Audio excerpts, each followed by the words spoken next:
Greetings from Cepher Publishing Group, and welcome to another Cepher Moments. I'm Dr. Stephen Pidgeon. Today we're going to be talking about some more fun things. In particular, we're going to be talking about a passage that is found in Zechariah or Zechariah, chapter 5. Now this is a passage of some interest given the modern day because it discusses this thing that is called a flying roll. And we want to take a look today at how the Cepher sets it out, compare it with the underlying Hebrew, and also talk a little bit about the Septuagint and its formulation on this passage. So what you see is, you see this passage that says in Zechariah 5:1, at least in the KJV, it says, "Then I turned and lifted up mine eyes and looked, and behold, a flying roll. And he said unto me, What seest thou? And I answered and I said, I see a flying roll, and the length thereof is 20 cubits, and the breadth thereof is 10 cubits.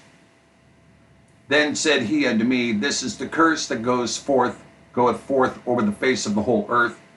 For everyone that stealeth shall be cut off on this side according to it, and everyone that sweareth shall be cut off as on that side according to it. I will bring it forth, saith the Lord of hosts, and it shall enter into the house of the thief, and into the house of him that sweareth falsely by my name. And it shall remain in the midst of this house, and shall consume it with timber and thereof, and the stones thereof."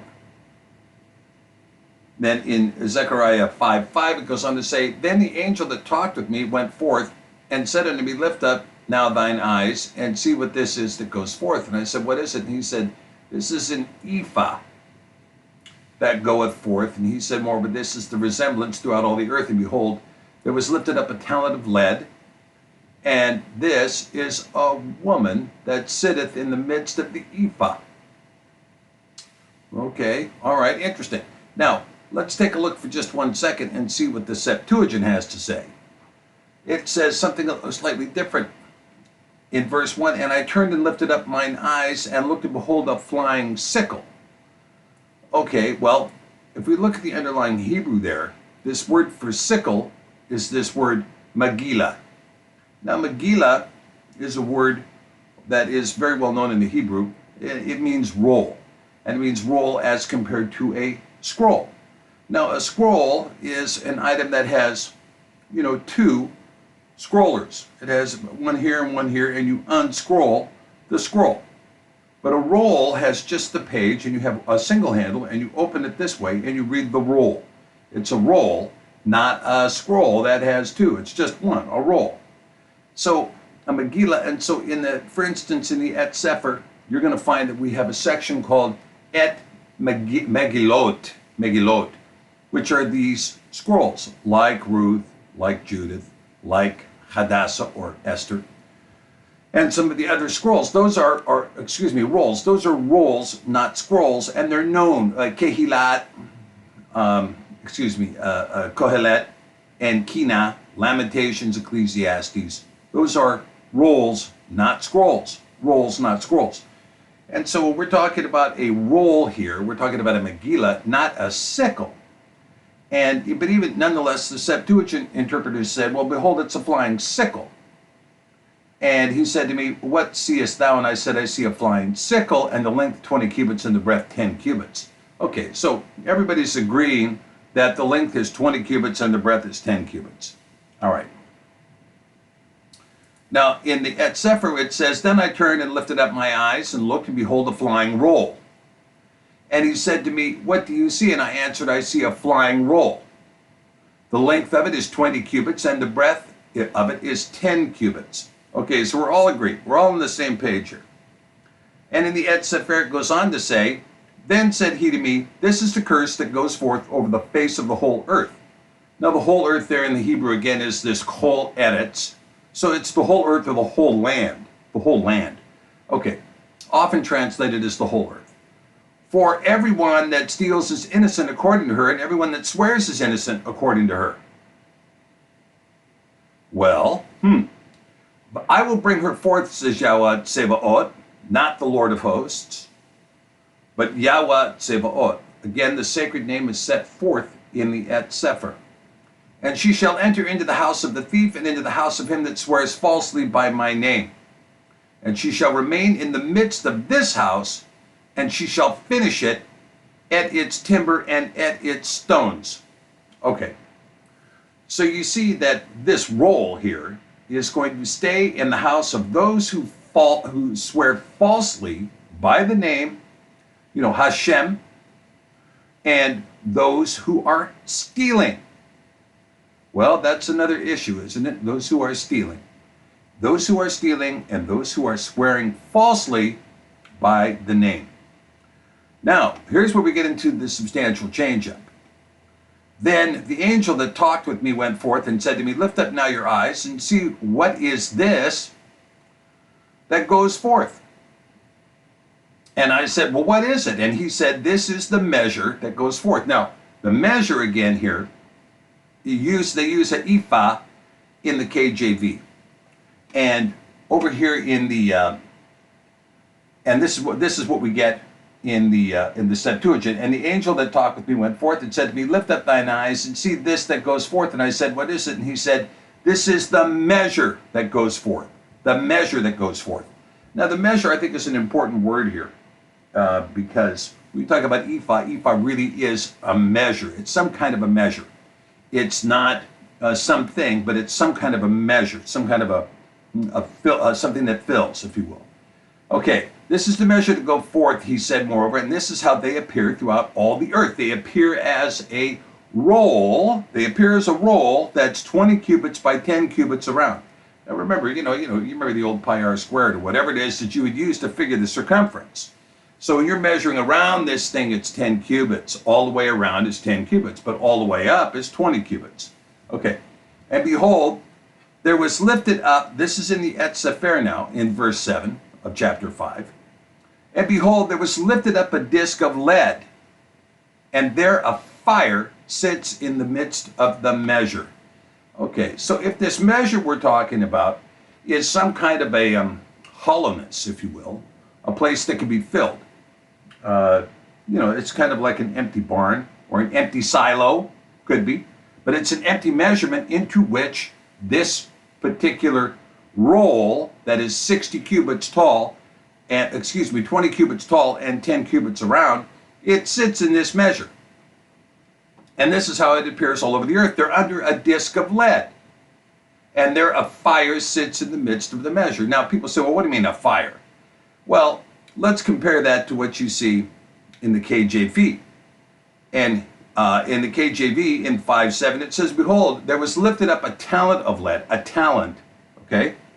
And again, when you're talking about a talent of lead, this is a kikar in Hebrew.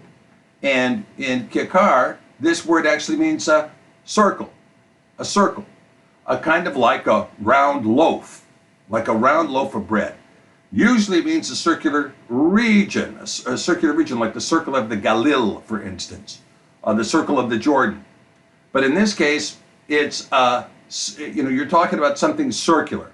Now, the KJV interpreters, elected to say, well, it's a talent, right? Which is just a large coin. But we know that what they're trying to say is that something round, like a coin, is made of lead. However, the word kikar is a little bit broader than a coin. It doesn't mean a denari, a coin. It means something more that's a little bit broader than that. It means a circle, something similar to like a round loaf of bread, for instance. But this is, we believe that the proper word here is disc, Then he says, behold, there was lifted up a talent of lead, and there is a woman that sitteth in the midst of the ephah. Now in 5:7 again in the Septuagint we read, and behold, a talent of lead is lifted up, and behold, a woman sat in the midst of the measure. In the midst of the measure. Okay, so we're agreeing with the Septuagint on the use of the word measure, but we disagree on this use of the word woman. Okay? Because what you see is in this woman is you see the word Isha. Okay? Now, I see another interpretation in some of the Strongs where they point to Nashim, which would mean woman. But the word that appears here is actually Isha, not Nashim. And Isha, yes, it means wife or woman. But guess what it also means?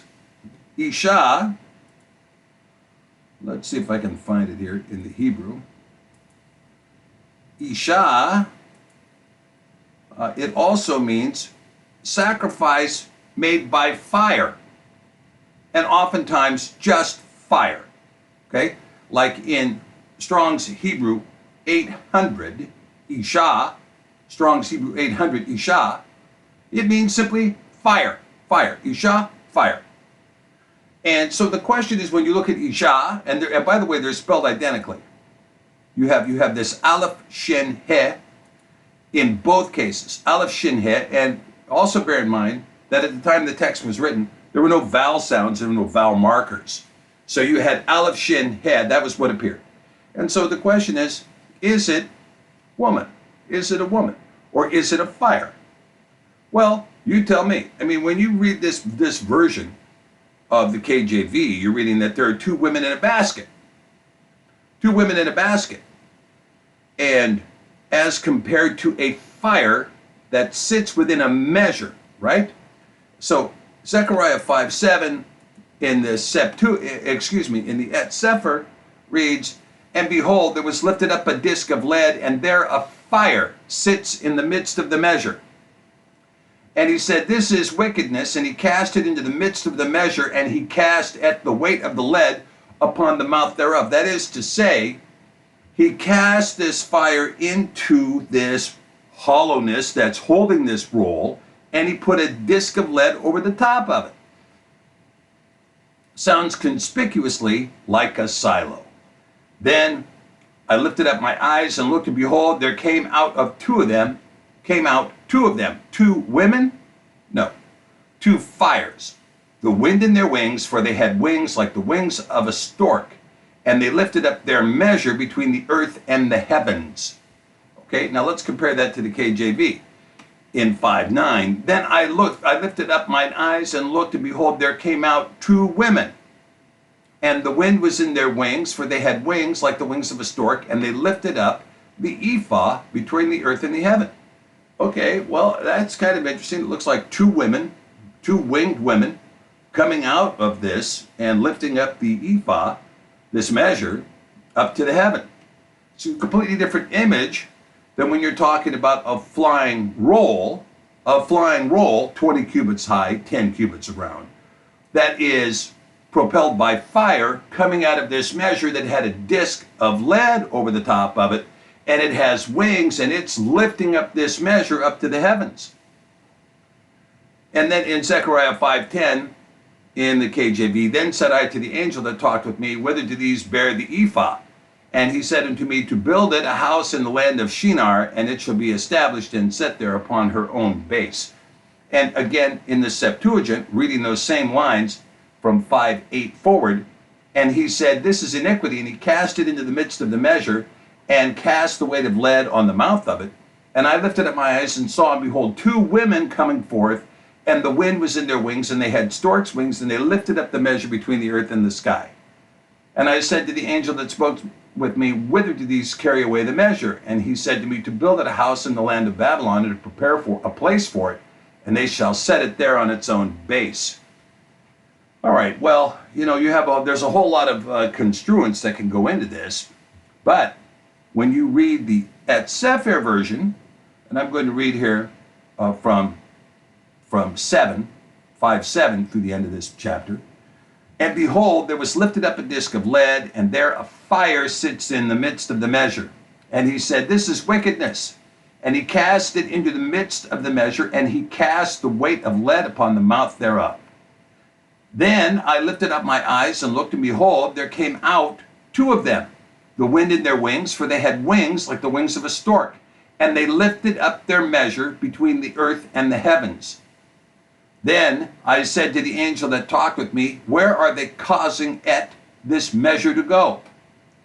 And in verse 11, and he said to me, to build it a house in the land of Shinar, and it shall be established and set there upon her own base. Well, the implications of this prophecy could mean a lot of things. Some people are saying, well, that it clearly means that this is some kind of a missile that has the capability of destroying a house and to finish it. That is to say, finish it, its timbers, and to finish its stones. So you're talking about something a little bit more significant than, shall we say, an arrow. But we believe that the proper interpretation, notwithstanding whatever the interpretation may be of the prophecy, we believe that the proper interpretation in this passage is to use the word fire rather than women or woman. And because again the use of the word there is isha. And as a consequence, we think that the passage makes more sense when you're talking about using isha, interpreting isha as fire rather than woman.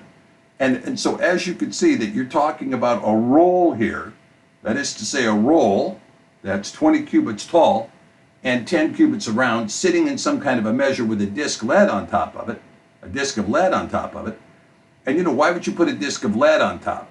Could be lots of things you could put on top. You could put a disc of iron, you could put a disc of plastic for that matter. Why would you have a disc of lead if it isn't containing something that is radioactive?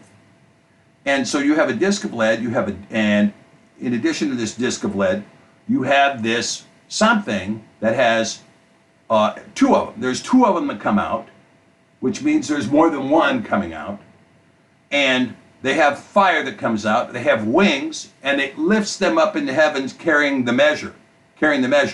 Now, let's talk about this term measure for a minute. Suppose this measure is measuring the weight of the bomb that it carries.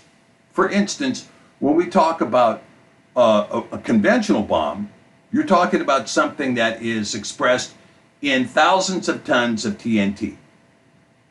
That's a 1-ton bomb. That'd be a 2,000-pound bomb.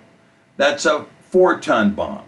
The mother of all bombs, which was a 20,000-pound bomb, or a 10-ton bomb, a 10-kiloton bomb, a 10-kiloton bomb.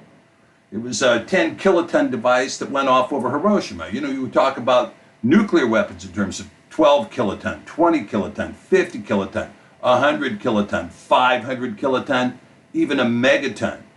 The largest bomb ever detonated, the Tsar bomb, 67 megatons. They thought it was going to split the earth, actually, at one point.